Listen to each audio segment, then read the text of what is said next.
نحمدہ ونصلی علی رسولہ الکریم اما بعد اعوذ باللہ من الشیطان الرجیم بسم اللہ الرحمن الرحیم۔ محترم سامعین کرام، السلام علیکم ورحمۃ اللہ وبرکاتہ۔ آج ہم بات کریں گے خواب میں نماز پڑھنے کے حوالے سے۔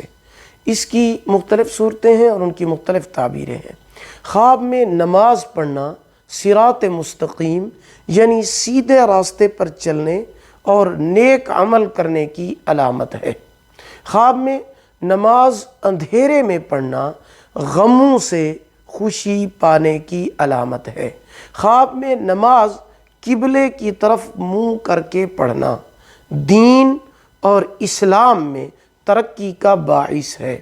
خواب میں نماز مسجد میں پڑھنا دونوں جہانوں میں کامیابی ملنے، دل خوش ہونے، دین و دنیا کی دولت پانے کی علامت اور دلیل ہے۔ اگر آپ کو ہماری یہ ویڈیو پسند آئی ہو لائک کریں، صدقہ جاریہ سمجھ کر شیئر کریں، چینل پر نیو ہیں سبسکرائب کریں، ساتھ لگے ہوئے گھنٹی کے نشان پر کلک کر کے اس کو آل کر دیں تاکہ ہماری نئی ویڈیو کی اپڈیٹ سب سے پہلے آپ کو مل سکے۔ اللہ پاک آپ کے حامی و ناصر ہوں۔ آخر دعوانا ان الحمد للہ رب العالمین۔